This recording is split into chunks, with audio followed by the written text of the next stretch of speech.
తాకట్టులో ఉన్న బంగారాన్ని విడిపించి ఆ రోజు ఆన్లైన్ ధరకే కొంటుంది కొమ్మూరి గోల్డ్.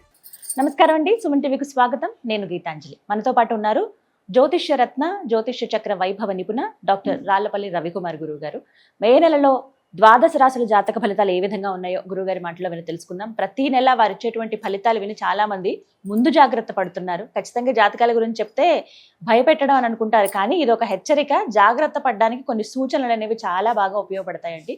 కొన్నేళ్లుగా వారు చెప్తున్న విధానం బట్టి ఎంతో మంది వారి జీవితాల్లో మార్పులు చేసుకున్న వాళ్ళు కూడా ఉన్నారు. మరి ఈ మే నెలలో రాశి ఫలితాలు ఏ విధంగా ఉండబోతున్నాయో గురుగారి మాటలో విని తెలుసుకుందాం. గురుగారు నమస్కారం అండి. గురుగారు, రాశి ఫలితాలు ఎప్పుడు చెప్తూ ఉంటారు. సాధారణంగా మే అంటే ఇప్పుడే ఉంటాయండి, మనకి ఉగాది అప్పుడే కదా అని అనుకుంటాం. ఆ తర్వాత కొత్తగా ఏంటంటే మళ్ళీ 1వ తారీఖు జనవరి 1న కూడా చెప్పించుకుంటున్నారు, చాలా మంది వింటూ ఉన్నారు.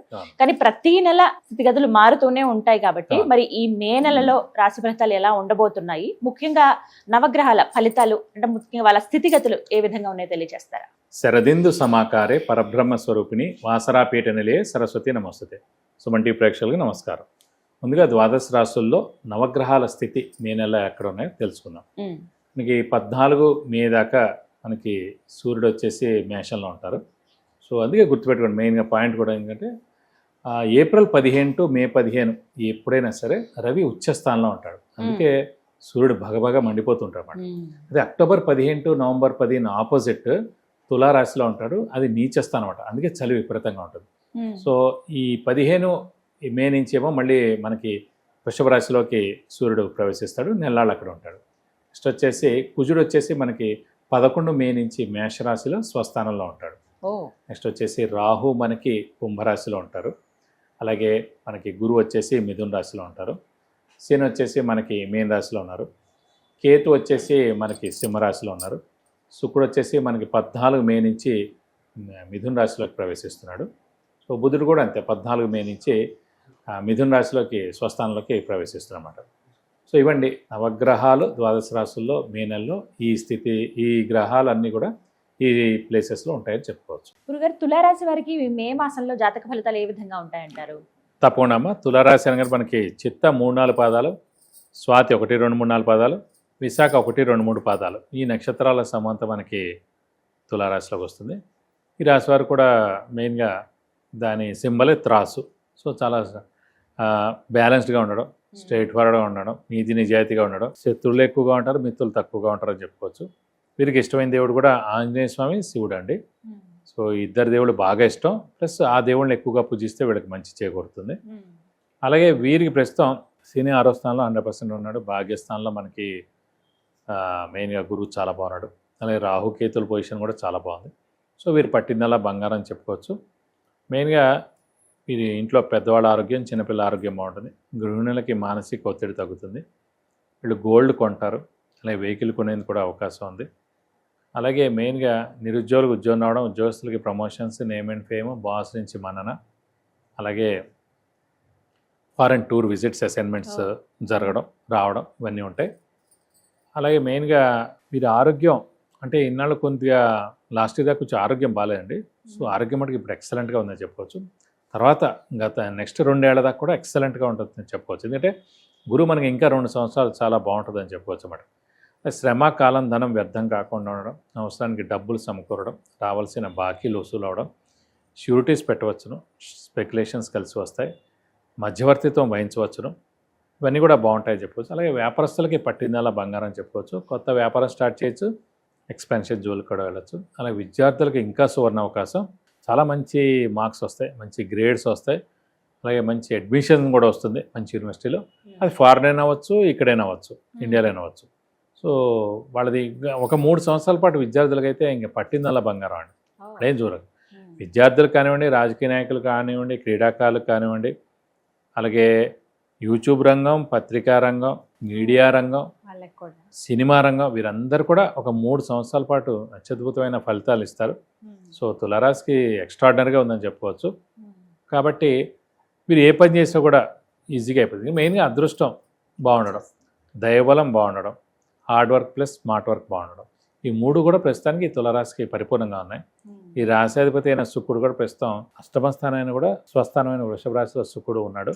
సో ఇంకా మేలు చేస్తాడు. సో సో విందు వినోదాల్లో పాల్గొనడం, అలాగే అవివాహితుల వివాహం అవడం, సంతానం లేని వారి సంతానం కలగడం, ఇవన్నీ కూడా జరుగుతాయి. కాబట్టి ఆర్థికంగా కూడా చాలా బాగుంటుంది. ఎప్పటి నుంచో ఆగిపోయిన పనులన్నీ కూడా జరుగుతాయి. ఒక వార్త మీకు మంచి ఊరటని ఇస్తుంది. సో ప్రముఖులను కలుస్తారు, అలాగే విందు వినోదాల్లో పాల్గొంటారు. కాబట్టి ఇలా అత్యద్భుతంగా ఉందని చెప్పుకోవచ్చు తులారాశి వారికి ఈ మాసం అంతా. అంటే గృహయోగం ఏమైనా ఉంటుందండి? చాలా మంది ఎదురు చూసేది అది. మామూలుగా గృహయోగం అంటే ఏంటంటే మన రాశి నుంచి లేదా మన లగ్నం నుంచి చతుర్థ స్థానం కానీ భాగ్యస్థానంలో కానీ గురువు ప్రవేశించినప్పుడు సంవత్సరం కాలం పాటు అక్కడ ఉంటాడు కాబట్టి ఖచ్చితంగా గృహయోగం ఉంటుంది. ప్రస్తుతం తులారాశి వారికి కానీ తులాలగ్నం వారు ఎవరైతే ఉన్నారో వారికి భాగ్యస్థానంలో గురువు ఉన్నందుకు ఖచ్చితంగా మనకి ఎవరికైతే ఇల్లు లేదో తప్పకుండా వాళ్ళు గృహయోగం వచ్చేందుకు అవకాశాలు 100% ఉన్నాయి. గురుగారు, మరి తులారాశి వారికి సంతాన యోగం ఉందా? మెయిన్గా సంతాన కారకుడే గురువు అయ్యాడు. అలాంటి గురువు మనకి భాగ్యస్థానంలో పరిపూర్ణంగా చాలా బాగున్నాడు కాబట్టి సంతానం లేని వారికి సంతానం కలిగేందుకు అవకాశాలు 100% ఉన్నాయండి. ఏదైనా సరే మన ప్రయత్నం ప్లస్ మనం మనస్ఫూర్తిగా ఇష్టం ఉండడం. ఇప్పుడు ఏంటంటే మెయిన్గా ఏంటంటే వివాహం అంటే మీకు ఇండివిజువల్గా మీకు ఓకే అయితే చాలు, మీకు ఇష్టమైతే చాలు, మీరు రెడీగా ఉంటే చాలు. సంతానం అలా కాదు, భార్యాభర్తలు ఇద్దరిది జాతకరీత్యా ఉంటుంది అన్నమాట. సో ఇద్దరు జాతకరీత్యా గురుబలం ఉండాలి. కనీసం ఒక్కరి జాతకరీత్యా గురుబలం పరిపూర్ణంగా ఉంటే ఆ ఏడాది సంతానం కలుగుతుంది. సో వాళ్ళిద్దరు కూడా అనిపించాలి ఈ ఏడాది మనకి సంతానం కలిగితే బాగుండు, సంతానం ఉంటే కనుక బాగుంటుందని. సో మ్యాక్సిమం జాతకాలు ఎవరు తీసుకున్నారండి, అందరూ అనుకుంటారు సంతానం పర్లేదు, ఇప్పుడు వాళ్ళు వద్దనుకుంటున్నారు, తర్వాత చూద్దామని. 98% అందరు కూడా వివాహానంతరం సంతానం కలిగిన తర్వాత లేకపోతే ఒక మంచి ఇంట్లో గృహప్రవేశం అయిన తర్వాతే వాళ్ళ లైఫ్ సక్సెస్ అవుతుంది ఎవరికైనా సరే. రేర్ వాళ్ళు ఎవరంటే ఇప్పుడు స్పోర్ట్స్ వాళ్ళు అనుకోండి, వాళ్ళు రేర్ పీపుల్. అంటే వాళ్ళకి అన్ని అండర్ 18, 21, 25 లోపల అన్నీ సెటిల్ అయిపోతారు వాళ్ళు. సో వాళ్ళని తీసేయండి, ప్రొఫెషనల్స్ని తీసేయండి. ఇప్పుడు ఐఏఎస్ ఆఫీసర్స్, ఐపీఎస్ వాళ్ళందరూ ఆల్రెడీ 23 గల ఐఏఎస్ ఐపీఎస్ అందరూ అయిపోతారు. వాళ్ళకి పెళ్ళైన తర్వాత పిల్లలు పుడితే సక్సెస్ ఏమి ఉండదు, జస్ట్ యాడ్ అవుతుంది అంతే, ఒక 10% యాడ్ అవుతుంది. అండ్ మిగతా వాళ్ళందరూ వాళ్ళందరూ కలిపి 1% ఉంటారు. సో మిగతా 98% వాళ్ళు కూడా వివాహానంతరమే సంతానం కలిగిన తర్వాత లాస్ట్గా ఏంటంటే వాళ్ళు ఏదైనా మంచి ఇంట్లోకి వెళ్ళిన తర్వాత, ఇల్లు కొనుక్కున్న తర్వాత, గృహప్రవేశం అయిన తర్వాత వాళ్ళకి కలిసి రావడం అనేది.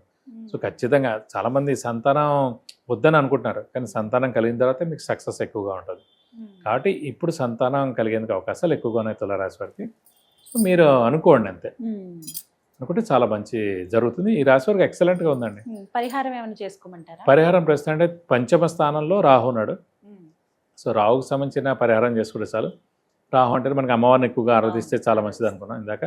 సో ప్రతిరోజు అమ్మవారి అష్టోత్తరం చదువుకోవడం, ఏ అమ్మవారైనా పర్లేదు. అలాగే వీలైతే ప్రతి శుక్రవారం అమ్మవారి టెంపుల్కి వెళ్ళి 40 ప్రదక్షిణాలు చేసి వీలైతే అమ్మవారికి అభిషేకం కానీ అర్చన కానీ చేయించుకుంటే మీకు అన్ని విధాలా మంచి చేకూరుతుంది. చక్కగా తెలియజేశారండి, ధన్యవాదాలు. నమస్కారం.